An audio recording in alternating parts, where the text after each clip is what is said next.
साथियों, सबसे पहले तो मैं ये बताना चाहता हूँ कि मैं यहाँ पे कोई मुख्य अतिथि नहीं हूँ।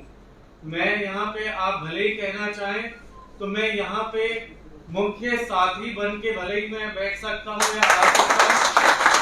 मैं कोई मुख्य अतिथि नहीं हूँ। मैं आप ही सभी की तरह आप ही सभी के बीच में से हूँ। और जैसा मैं कई बार बता चुका हूँ कि मुझे जो अब मेरे पिताजी, जो आदरणीय पिताजी जा के पूरे प्रदेश में 75 जिलों में होके आए हैं और सबकी दिक्कतें, मुसीबतें और उनकी जो इस समय जिस तरह से प्रताड़ित हैं, उन सब की समस्याएं समझ के आए हैं और आदरणीय बहन जी की बातें रख के आए हैं, उनके विचार उन तक पहुंचा के आए हैं। तो मैं भी उनके साथ हर जगह गया था और मैं भी शुरू में बस उनकी सेहत के वजह से साथ में जुड़ा था कि जहां जहां वो जाए मैं साथ में रहूंगा। मैंने बल्कि उनसे पूछा भी था कि आप ये कैसे, भी जब शुरुआत होनी थी, कैसे कर पाएंगे। तो उन्होंने मुझसे यही बस कहा था कि जिस तरह मुझे उनकी चिंता है उसी तरह उनको पूरे प्रदेश की जनता की चिंता है। वही भी सर्व समाज की जनता की उनको चिंता है। और इसी बात पे मैं सर्व समाज के लोगों से मैं ये कहना चाहूंगा कि हमें अब आदरणीय बहन जी के शासनकाल के वक्त को याद करने की जरूरत है। उस समय हर कोई सुरक्षित महसूस करता था और खास तौर से इस प्रदेश की महिलाएं सबसे ज्यादा सुरक्षित महसूस करती थी। बहन जी से अच्छा कोई भी उनका दुख और दर्द नहीं समझ सकता है। आदरणीय बहन जी ने अपने शासनकाल के वक्त शासन और प्रशासन सबको ये कड़े से कड़े आदेश दे रखे थे कि अगर कोई भी दुख और तकलीफ पहुंचती है महिलाओं के प्रति, खासतौर से वो भी युवा महिलाओं के लिए, तो उनके प्रति जो भी उसका गुनहगार और दोषी है उसको कड़ी से कड़ी सजा मिलना सुनिश्चित कराएं। और इसके लिए कई अनेक प्रकार के कानून लागू करे गए थे।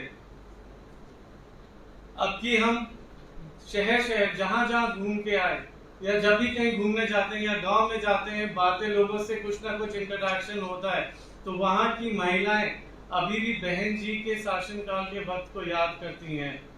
बहन जी के शासनकाल खत्म होते ही सिर्फ और सिर्फ गुंडा राज इस प्रदेश में आया है, जो कि अभी भी चल रहा है और बरकरार है। और खास तौर से महिलाओं के ऊपर जो उत्पीड़न हो रहा है उसके लिए हम सब जिम्मेदार हैं। तो ये जो सरकार, हम अगर चुपचाप बैठते हैं और अपनी आवाज नहीं उठाएंगे तो इसी तरह इनके हौसले और बढ़ते जाएंगे। हर रोज आप न्यूज़पेपर खोलिए तो कम से कम 4 या 5 ऐसे वाक्य महिलाओं के साथ उत्पीड़न या शोषण के आपको पढ़ने में मिल ही जाते हैं। पिछले 9 साल से इस सरकार ने और इसकी पिछली सरकार ने सिर्फ धोखा देने का काम किया है, खास तौर से युवाओं के साथ, सर्व समाज के युवाओं के साथ। आप खुद देख लीजिए, इस सरकार ने 2 करोड़ नौकरियां देने का वादा किया था, लेकिन बदले में क्या, हर साल सिर्फ 2 करोड़ नौकरियां छीनने का काम कर रही है ये सरकार। कोरोना काल के वक्त में जो लोग बेरोजगार हुए थे तो उनको आज तक रोजगार नहीं मिल पाया है।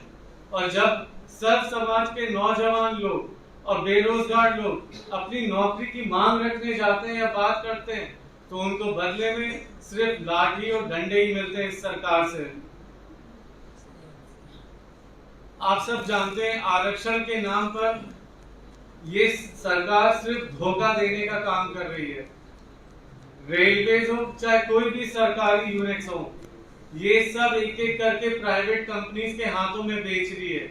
और ये सब आप जानते हैं, किसी भी प्राइवेट कंपनी में कोई आरक्षण नहीं होता।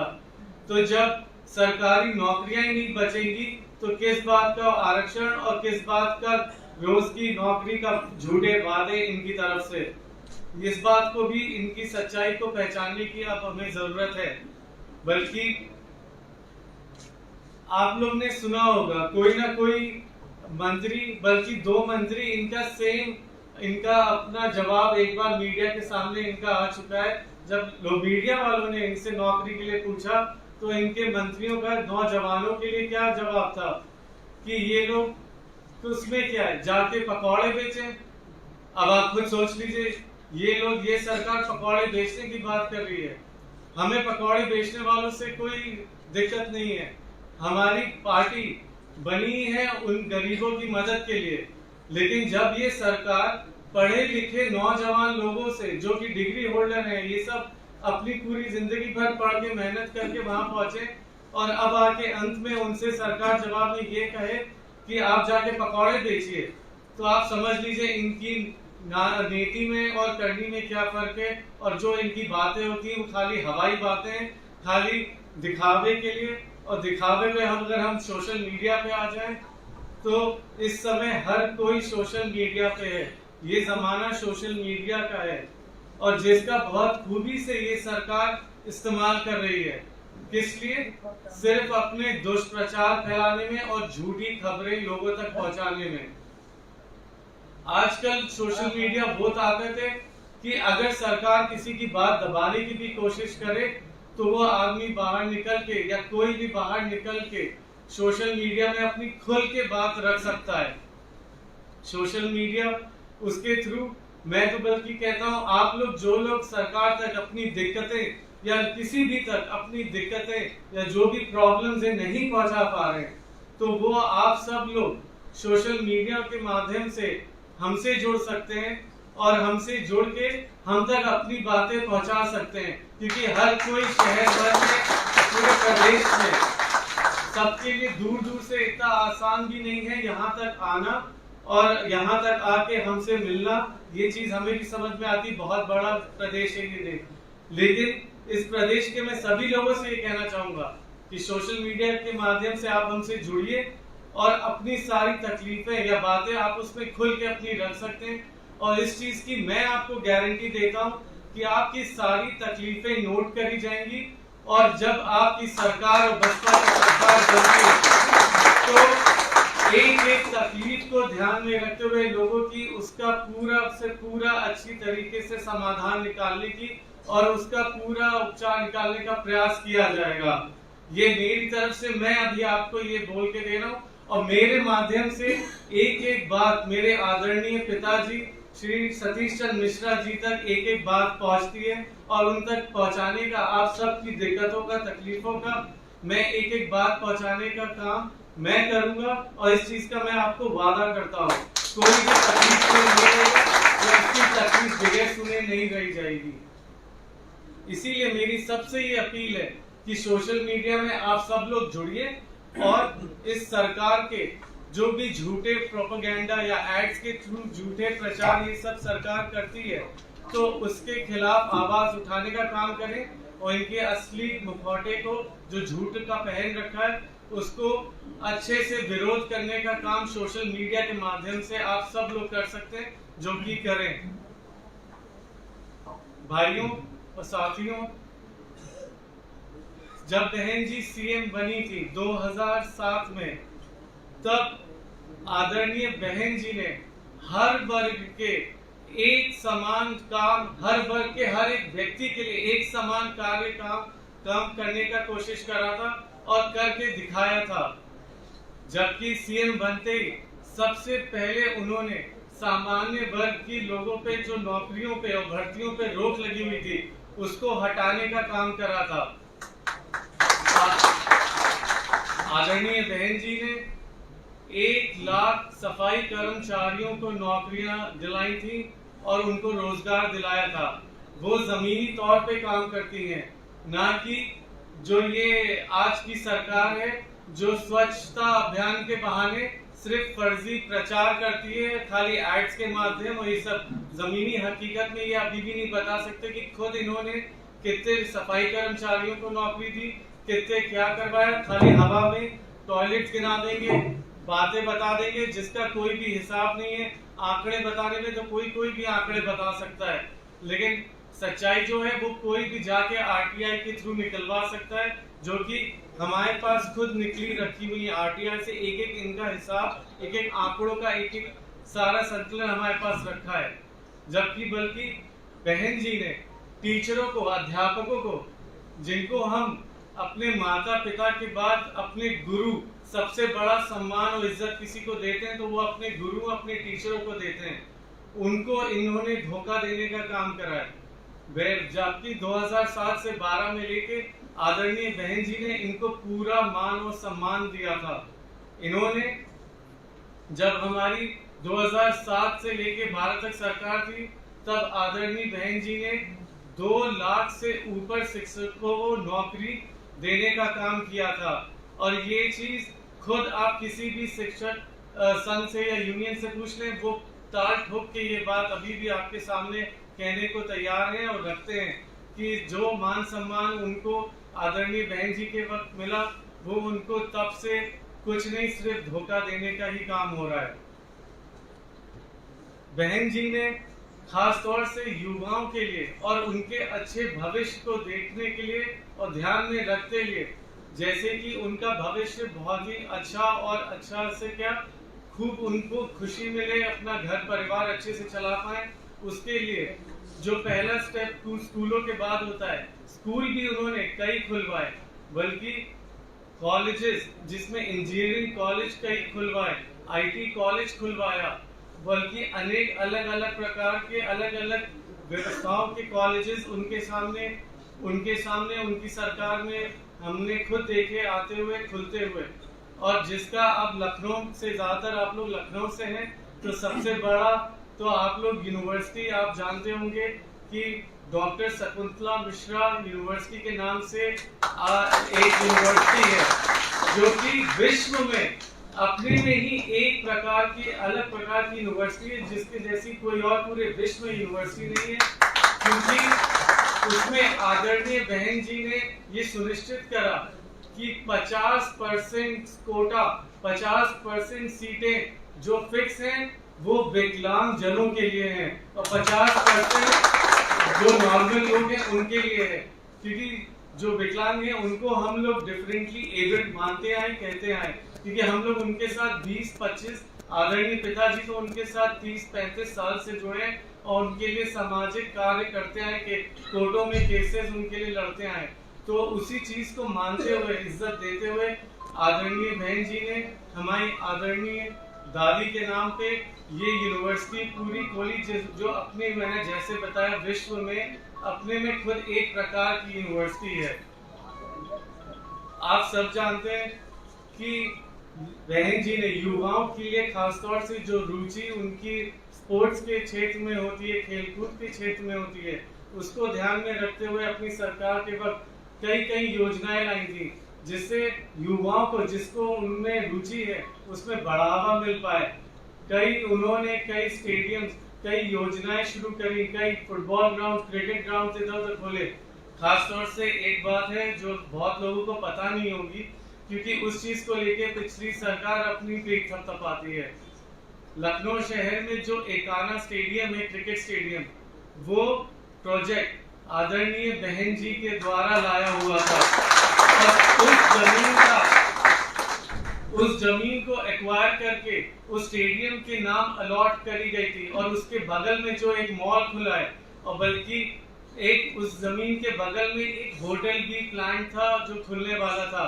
ये पूरा डेवलपमेंट प्रोजेक्ट बनाया था। और मैं इस बारे में इतने अच्छे से कैसे जानता हूँ, क्योंकि ये सब आदरणीय बहन जी के आदेश के बाद मेरे पिताजी के नेतृत्व में ही हो रहा था और उसी समय उन्होंने ये कार्य करा था। लेकिन सरकारें बदली और बाद में जब ये काम चलता रहा तो फिर उसका श्रेय किसी और ने लिया जब ये पूरा खत्म हो गया। लेकिन खैर, हमें खुशी बस इस बात की है कि ये नई चीज डेवलपमेंट आई और बनी, और इससे लखनऊ के शहर वालों को का नया नाम और भी रोशन हुआ है। क्योंकि इससे पहले तो लोग क्रिकेट के नाम पे खाली यूपी में कानपुर शहर में जाते थे, जहां का स्टेडियम खाली इकलौता क्रिकेट स्टेडियम था जहां इंटरनेशनल मैचेस होते थे। लेकिन इस बात की खुशी है, मैं इस पे कोई ब्लेम गेम नहीं डालना चाहूंगा कि हमने इंट्रोड्यूस करा या अगली सरकार ने उसको खत्म करा। बस इस चीज का गर्व है कि विश्व स्तर का इतना बड़ा स्टेडियम यहाँ पे आज लखनऊ में है, जहाँ पे आप इतने बड़े युवाओं के लिए खासतौर से जहाँ पे जाके अपने मैचेस खेल सकते हैं, और खासतौर से इंटरनेशनल लेवल पे अब मैचेस यहाँ पे हो रहे हैं। और इसी स्पोर्ट से रिलेटेड आप लोग को पता है कि एशिया का, बहन जी के कार्यकाल के वक्त एशिया का 8वां और इंडिया का एक लौता सबसे बड़ा F1 रेसिंग ट्रैक नोएडा में बनवाया गया था। वो हमारे कार्यकाल के वक्त हुआ था। और जब पहली रेस उसमें हुई थी तब खुद आदरणीय बहन जी ने जाके उसके विजेता को अपने हाथों से प्राइज डिस्ट्रीब्यूट करा था और अपनी ट्रॉफी दी थी। इस प्रकार बहन जी ने जब जब मौका मिला है तो युवाओं को जहां जहां बढ़ावा दे पाए, प्रोत्साहन दे पाए, तो उन्होंने पूरी कोशिश करी है बढ़ावा देने की। और मैं ये गारंटी लेता हूं क्योंकि मैंने खुद देखा है कि अगर हमारी सरकार आई तो सबसे ज्यादा अगर किसी के लिए बहन जी जो इस समय परेशान है और हमारे आदरणीय पिताजी जगह जगह शहर शहर जा जाके जो इतना बेहतर जा जाके उनकी दिक्कतों को समझ रहे हैं, तो वो सिर्फ और सिर्फ खासतौर से आने वाली इस पीढ़ी, इस जनरेशन और इस जनरेशन के युवाओं के लिए है, क्योंकि हमारा कल आप ही लोग हैं और कोई नहीं है। हमारा देश का, प्रदेश का फ्यूचर सब आप युवाओं के हाथ पे है। बल्कि बहन जी के कार्यकाल के वक्त आप सब ने जानते हैं कि आगरा से दिल्ली को जोड़ने में जो पिछले 5 घंटे लगते थे पहले के दिनों में, तो आदरणीय बहन जी द्वारा यमुना एक्सप्रेसवे बनवाया गया, जिससे अब इस प्रदेश की जनता आगरा से दिल्ली, जो इस शहर का के बाद इस देश का दिल्ली कैपिटल है, उसको जोड़ने के लिए अब खाली मात्र 2 घंटे का वक्त लगता है। और जो चीजें दिल्ली कैपिटल से जोड़े स्टेट को, लखनऊ को, अब लखनऊ से मेरे ख्याल से ज्यादा 5.5-6 घंटे आपको दिल्ली पहुंचने में नहीं लगेंगे, जो अब मुश्किल से पहले आपको 6 घंटे 5 घंटे लग जाते थे आगरा से दिल्ली पहुंचने में। उसी में ही सबका जो वक्त जाया था, तो बहन जी ने ये माना और ठाना कि ये दिल्ली के कैपिटल से हमारे आगरा को, जो कि खाली यूपी में लखनऊ के बाद अगर कोई शहर कोई भी पूरी दुनिया में जानती है तो वो आगरा है, क्योंकि आप सब जानते हैं ताजमहल की वजह से। और उसने लखनऊ के शहर में जो यहाँ पे नाम रोशन करा है और यहाँ के लोगों ने जो समझा है, उससे ज्यादा उसके बाद कोई अगर मानी जाती है तो वो आगरा का नाम मशहूर है। तो इसीलिए ये ठान लिया था कि उसको दिल्ली कैपिटल से हम जोड़ेंगे। जेवर एयरपोर्ट के नाम पे आजकल सरकार नाम ले रही है कि हम जेवर एयरपोर्ट वहां बनवाएंगे। जेवर एयरपोर्ट क्या बनवाएंगे, बल्कि नाम वो अपने ऊपर डाल के, और इस सरकार कहती है कि हम ये प्रोजेक्ट ला रहे हैं। सच्चाई ये है, जो भी चाहे कोई RTI करा ले, या अब तो आजकल गूगल में या ऑनलाइन सब कुछ मिल जाता है।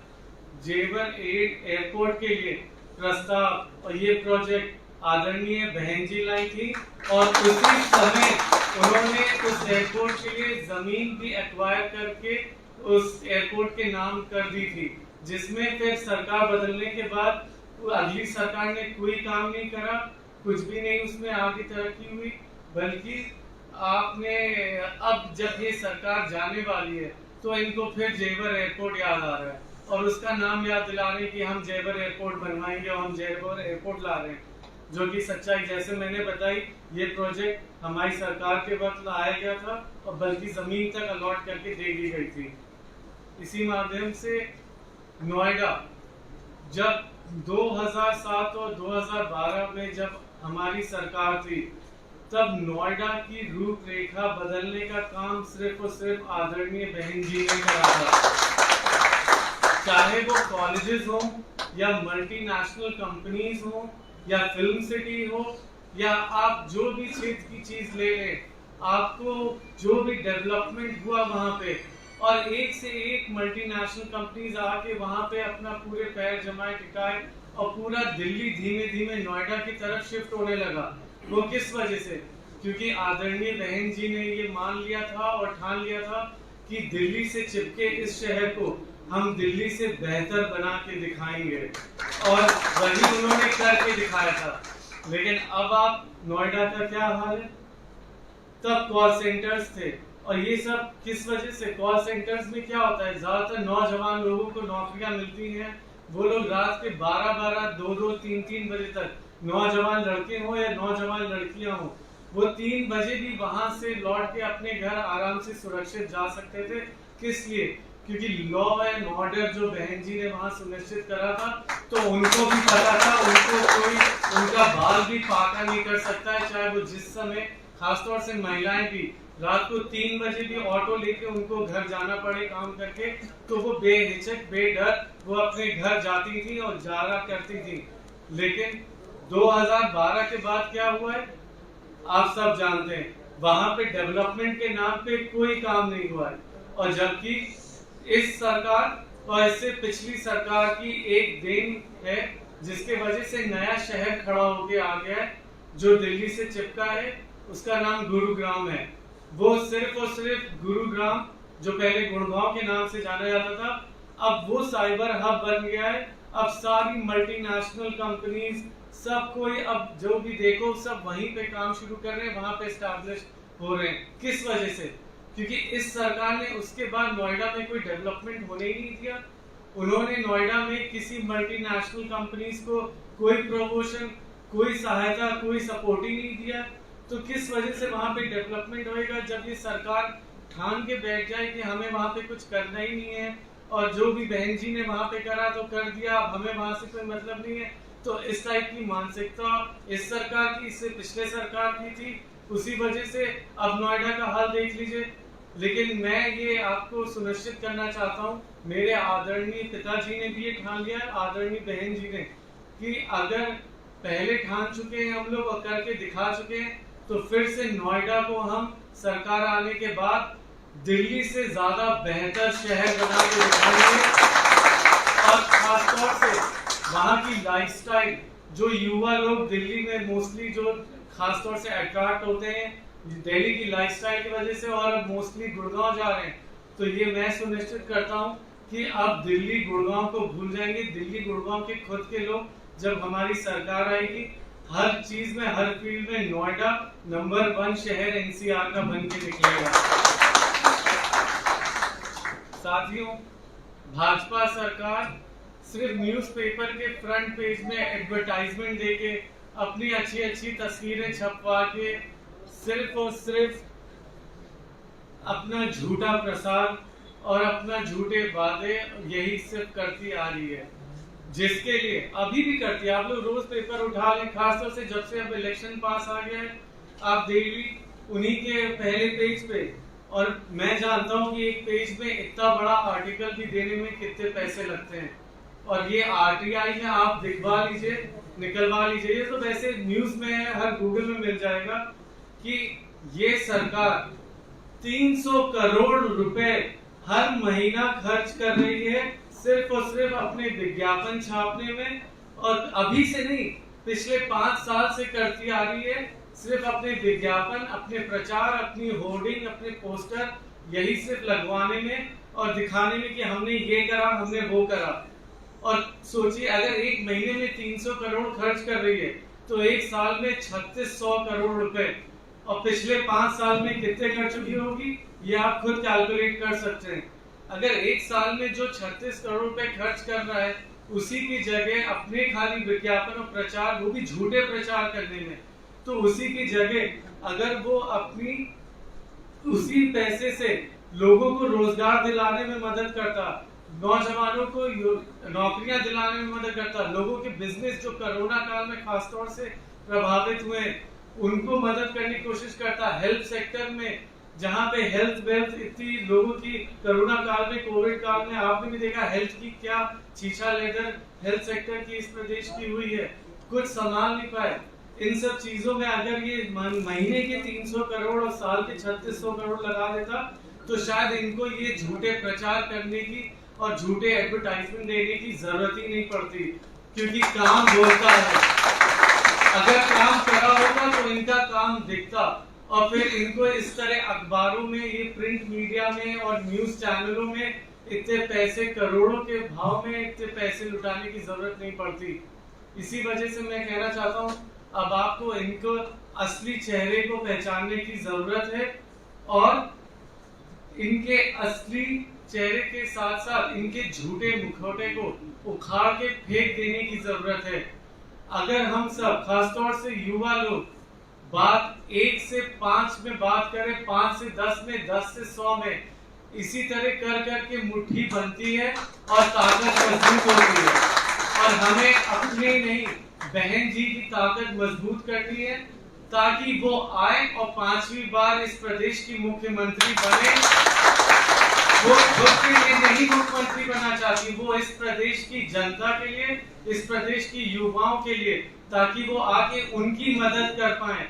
इस वजह से अब उनको लाना इतना जरूरी है कि वो आके आपकी मदद कर सकें। तो हमें यहाँ से अब प्रण लेके निकलना है कि अब हम बगैर आदरणीय बहन जी को 5वीं बार मुख्यमंत्री बनाए चुप नहीं बैठने वाले हैं। और कोई भी सरकार हो चाहे कहीं भी, कोई भी आपको दबाने की, खासतौर से युवाओं को और महिलाओं के लिए भी मैं कहना चाहूंगा, आप सब लोग हैं, आप सबके घर में माँ है, बहनें हैं, बेटियां हैं, आपको सबसे ज्यादा उनकी चिंता भी होनी चाहिए। कोई भी अगर किसी को दबाने की कोशिश करता है इस सरकार की धौंस देके या उसका अपनी ताकत दिखाने की, तो उससे अब दबने की जरूरत नहीं है। आपको खाली उसको पलट के ये बोलना है कि आदरणीय बहन जी आ रही हैं।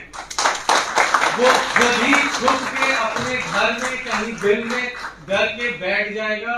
अब आपको आपकी ताकत पता है और सबकी ताकत आदरणीय बहन जी हैं और हमें उनकी ताकत बनना है। तो इसी बातों के साथ मैं आप सबसे यही कहना चाहूंगा कि आप लोगों ने यहाँ सबकी बातें सुनी, मेरी बातें सुनी, तो ये यहीं छोड़ के नहीं जाना है, अपने साथ लेके जाना है और जगह जगह, घर घर, जिन जिन लोगों तक आप ये बातें पहुंचा पाए और आदरणीय बहन जी का संदेश पहुंचा पाए, तो उसी से मुझे लगेगा कि हम सब की मेहनत और मेरे पिताजी की मेहनत, जो पूरे प्रदेश में 75 जिलों में जा जाके वो लोगों की दिक्कतें समझ के आए और आदरणीय बहन जी की बातें रख के आए, तो तभी वो सफल हो पाएंगी। तो इसी बातों के साथ मैं आप सबसे आज्ञा चाहूंगा। जय भीम, जय भारत, जय जिंदाबाद, जिंदाबाद, जिंदाबाद, जिंदाबाद।